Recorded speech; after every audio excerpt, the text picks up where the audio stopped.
9 जून 2025 की सुबह 7:09 के आसपास एक एक्स पर ट्वीट किया गया। जानकारी साझा की गई थी मुख्यमंत्री मेघालय की। कहाँ से? मुख्यमंत्री जो मेघालय के थे उनके द्वारा, ठीक है। उनका नाम था कॉनरोड के शग्मा। वह लिखते हैं कि राजा हत्याकांड में 7 दिनों के भीतर मेघालय पुलिस को बड़ी सफलता हाथ लगी है। क्या हुआ? बड़ी सफलता हाथ लगी है, ठीक है। अब देखिए, मेघालय पुलिस जो है अपना काम कर रही थी। बस यह जो ट्वीट था कि पूरे सोशल मीडिया पर एक सप्ताह से कह सकते हैं कि भूचाल आ गया, ठीक है। यानी कि एक सप्ताह से पूरा भूचाल आ गया, तूफान आ गया था। हर कोई बस इसी ट्वीट के बारे में बातचीत करना शुरू कर देता है, क्योंकि एक लड़की जिसको तलाश करने के लिए पुलिस तमाम कोशिशें कर रही थी। एनडीआरएफ, मेघालय पुलिस, लोकल के लोग और पर्वतारोही तमाम, इंदौर पुलिस, तमाम प्रकार के लोग कोशिश कर रहे थे। आखिरकार जिस लड़की की तलाश कर रहे थे वो जिंदा थी, ठीक है। जब जिंदा जिस हाल में मिली, वही हाल अपने आप में कई तरह के सवाल खड़े कर रहा था। क्या कर रहा था? अपने आप में सवाल खड़ा कर रहा था। अब लोग सोशल मीडिया पर यह लिखने लगे कि सोनम ही बेवफा है।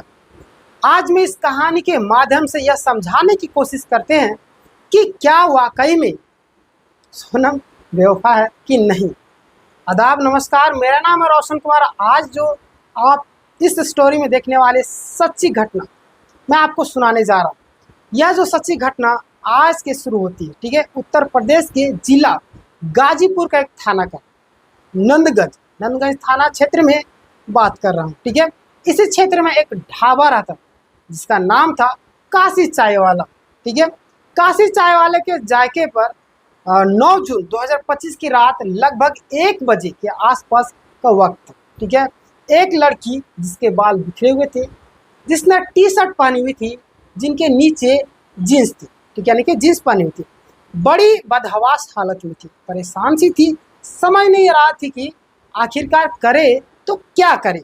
ढाबे के आसपास एक टीन शेड के बराबर में जा कर के वह खड़ी होगी। तभी उसकी नज़र एक छोटू पर पड़ती है, जो कि वह चाय की दुकान में काम करने वाला था। और चाय वाला जो लड़का होता है वह उस लड़की के पास जाता है और जाकर कहता है कि बहन जी, आपकी क्या मदद कर सकता हूँ? आपको कुछ हेल्प चाहिए क्या? बताइए। वो लड़की थोड़ी घबराई हुई थी, संकुचाई हुई थी। छोटू ने जाकर जो, यानी कि इस ढाबे का, यानी कि जिस ढाबे में छोटू काम कर रहा था, उस ढाबे के मालिक को बोलता है कि यानी कि ढाबे का मालिक का यहाँ पे नाम भी जिक्र किया गया, साहिल यादव, ठीक है। उनके पास जाता है और जा कर के कहता है कि भैया, एक लड़की है जो अकेली है, जिसने इस तरह के कपड़े पहने हुए हैं, बाल बिखरे हुए, बड़ी बदहवास हाल में पड़ी हुई, कुछ ना कुछ दिक्कत परेशानी है, आपको देखना चाहिए, आपको जाकर बात करनी चाहिए। छोटू ने जाकर जैसे ही अपने मालिक, यानी कि ढाबे के मालिक को यह बात कही, ढाबे वाला साहिल यादव लड़की के पास पहुंचता है और इस लड़की से जाकर पूछता है कि आपको क्या मदद चाहिए? क्या आपको खाना चाहिए या आपको कुछ और मदद चाहिए? आप हमें बता सकते हैं। उस लड़की ने एक डिमांड की कि मुझे फ़ोन चाहिए, मुझे बात करनी अपने घर वालों से। अब देखिए, क्या मेरी आप बात करवा सकते हैं? यहाँ ध्यान से सुनिएगा। जैसे ही साहिल यादव यह बात सुना, थोड़ा सा वो घबराया, परेशान हुआ। उसने सोचा कि कोई दिक्कत नहीं, चलो दे ही देते हैं, ठीक है। वो लड़की क्या बता रही थी, क्या नहीं कर रही थी, उस ढाबे के मालिक ने यह जानने की बिल्कुल भी कोशिश नहीं की, ठीक है। ना ही छोटू ने जानने की कोशिश की, और वह जानकर थोड़ा दूर खड़ा, यानी कि जानकर नहीं, जाकर थोड़ा दूर खड़ा हो गया। अब देखिए, लड़की जब फ़ोन पर बातचीत कर रही थी तो लगातार रोई जा रही थी, रोते रोते कुछ कहने की कोशिश कर रही थी। सामने फ़ोन पर कौन है उसको पता नहीं, लेकिन यह कहा जाता है कि जो परिवार के, यानी कि यह कहा जा सकता है कि परिवार वहाँ के लोग थे, ठीक है। उन्हीं लोगों से बातें कर रही थी और बात खत्म हो जाती है, पूरी हो जाती है, तब भी उसका रोना बंद नहीं होता है, ठीक है। एक तरफ छोटू, एक तरफ ढाबे वाला मालिक, इसी बीच में एक और महिला क्या होती है, एक और महिला होती है जो वहाँ पर अपने परिवार, अपने फैमिली के साथ आई हुई थी। उस महिला की नज़र रोती हुई लड़की पर पड़ जाती है। तभी वह लड़की से बातचीत करने की कोशिश कर रही थी, उसको ढाढ़स बंधाती है और शांत कराती है कि बेटा शांत हो जाओ, क्या दिक्कत है, क्या परेशानी है, आप हमसे बताओ, हम आपकी मदद कर सकते हैं। लेकिन सोनम जो लड़की थी, जिसका नाम सोनम रघुवंशी होता है, सिर्फ रोते जा रही थी। आखिरकार उस महिला ने जाते जाते उस ढाबे के मालिक से कहा कि आपको एक काम करना चाहिए, आपको पुलिस को कॉल करनी चाहिए, पुलिस को बताना चाहिए, हो सकता है कि यह मामला पुलिस केस का हो, कहीं ऐसा ना हो कि तुम्हारे लिए कोई दिक्कत और परेशानी खड़ी हो जाए। ढाबे के मालिक को यह बात समझ में आ गई। साहिल यादव ने तुरंत 112 पर कॉल करता है। कॉल करने के बाद वह कहता है कि साहब, यहाँ पर एक लड़की है जिसने काली टी शर्ट पहनी थी और काली जींस पहनी हुई थी, बाल बिखरे हुए हैं, थोड़ी परेशानी हालत में है। उसने अपने परिवार वालों से बातचीत की है, रोते हुए कह रही थी, बहुत ही ज़्यादा परेशान हो रही थी, आसपास में उसका कोई अपना दिखाई नहीं दे रहा है, आप आ जाइए। 112 नंबर जैसे ही सूचना प्राप्त की, उसने बाद में मौके पर पुलिस पहुंच जाए, उसके बाद मौके पर पुलिस पहुंच जाती है। जो स्थानीय एसओबी होते हैं वह भी मौके पर पहुंच जाते हैं। अब रात के 3 बजे होते, आसपास का वक्त हो रहा होता है। 9 जून 2025 को सुबह का वक्त था। पुलिस उस लड़की को अपने साथ लेकर चली जाती है। दरअसल जब पुलिस यहाँ से उस लड़की को लेकर जाती है तो महिला पुलिस यानी कि महिला जो पुलिस चौकीदार चौकी होती है, वहाँ पर जाके लड़की से सुपुर्द यानी कि कर देती है, ठीक है। और यह महिला पुलिस चौकी जो होती है वह जिला अस्पताल परिसर में महर्षि विश्वविद्यालय ऑटोनॉमस स्टेट मेडिकल कॉलेज परिसर में एक सखी वन स्टॉप सेंटर होता है, ठीक है। वन सेंटर में वह रख दिया जाता है। उस लड़की से पूछा जा रहा था कि तुम्हारा नाम क्या है। लड़की ने कहा, मेरा नाम सोनम रघुवंशी है। सोनम रघुवंशी, यह कुछ पिछले लगभग 17-18 दिनों से सुना सुना सा नाम लग रहा था। फिर पूछा जाता है कि तुम कहाँ की रहती हो, यानी कि कहाँ के रहने वाली। वो बताती है, मैं मध्य प्रदेश के इंदौर की रहने वाली हूँ, ठीक है। बस इतना था कि सुनने के बाद पुलिस के पैरों तले जमीन खिसक जाती है। पुलिस सोचने पर मजबूर हो जाती है कि यह जो बात है मेघालय के शिलांग की है। वहाँ की पहाड़ियों में इसके पति की अभी अभी लाश मिली है। यह लड़की यहाँ यानी कि यह जो लड़की है यहाँ क्या कर रही है, यहाँ से इतनी दूर पुलिस समझ नहीं पा रही, यानी कि यहाँ से जो है इतनी दूर पुलिस समझ नहीं पा रही थी। आखिरकार करे तो क्या करे। तुरंत ही उच्च अधिकारियों को लखनऊ सूचना दी जाती है।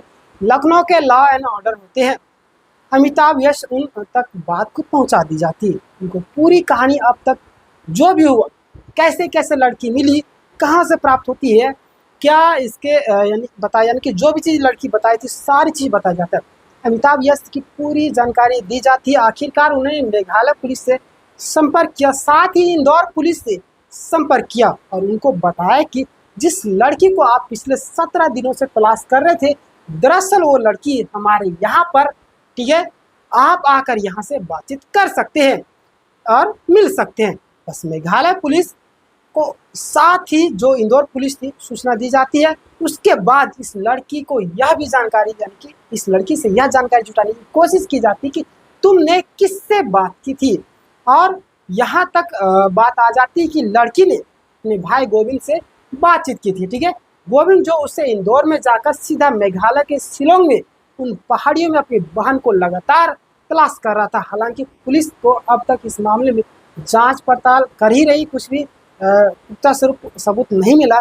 लेकिन एक गाइड ऐसा सामने आया जो कि मावला ख्यात का जगह लगती है, ठीक है। यहाँ का एक लड़का होता है गाइड, जो कि अल्बर्ट पेट जिसका नाम होता है, ठीक है।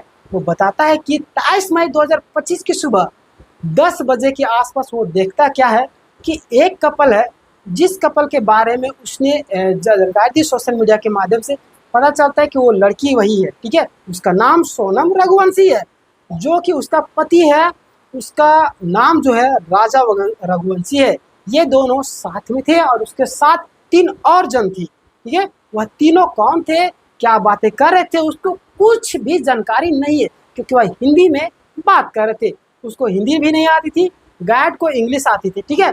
फिर अपनी लोकल भाषा आती थी, खासी बोलते थे, ठीक है, लेकिन हिंदी नहीं आती, जिसके कारण वो नहीं जान पाता। उसको जानने की कोशिश उसने नहीं किया।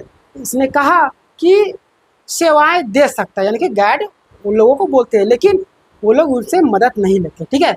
मैं आपकी मदद कर सकता हूँ, गाइड बोलता है। लेकिन आपके यानी कि आपको कहाँ घूमना है, आप मेरे साथ चल सकते हैं। कौन बोल रहा था? गाइड इन लोगों को बोल रहा था, ठीक है।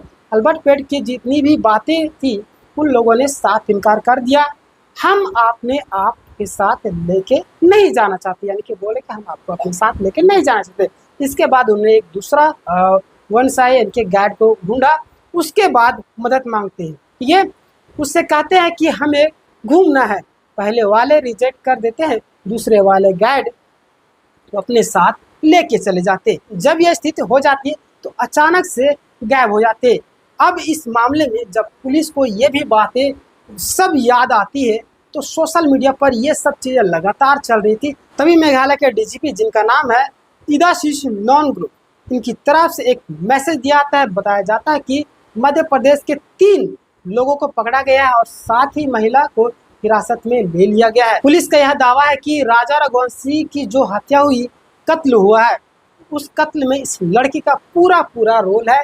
इसने लोगों को हायर किया और हायर करने के बाद उसने अपने पति की हत्या करवाई। हत्या क्यों करवाई, क्यों नहीं करवाई, इसके बारे में अभी तक चर्चाओं का दौर चल रहा है। जानकारी जुटाने की कोशिश की जा रही, जुटाने की पूरी कोशिश की जा रही। पुलिस इस मामले की जांच पड़ताल कर रही है। लेकिन सोनम रघुवंशी और राजा रघुवंशी जो होते हैं, ये दोनों एक दूसरे को जानते थे, पहचानते थे। परिवार वालों की सहमति के बाद 11 मई 2025 को आखिरकार इन दोनों की शादी हो जाती। लड़की का फैसला लेती है कि हम दोनों हनीमून मनाने के लिए कहीं दूर चलते हैं। इसके लिए पहले कश्मीर का प्लान था, लेकिन कश्मीर में आतंकवादी घटना जैसे हो जाती है, वहां से ये प्रोग्राम कैंसिल हो जाता है। इसके बाद यह तय करते हैं कि क्यों ना हम लोग माँ कामाख्या देवी के दर्शन के लिए जाएंगे। इसके लिए गुवाहाटी जाना पड़ेगा और गुवाहाटी से सीधा शिलोंग के तरफ से चले जाएंगे। शिलोंग की जो घाटियाँ हैं, वहाँ की जो वादियाँ हैं, वहाँ देखेंगे और हनीमून का लुत्फ भी लिया जाएगा, ठीक है। कुछ ऐसे ही प्लानिंग थी। 20 मई 2025 को 29 मई 2025 तक ये टूर था, ठीक है। 20 मई 2025 से 29 मई तक। अब देखिए, आराम से घूम रहे थे, पल पल की जानकारी दे रहे थे।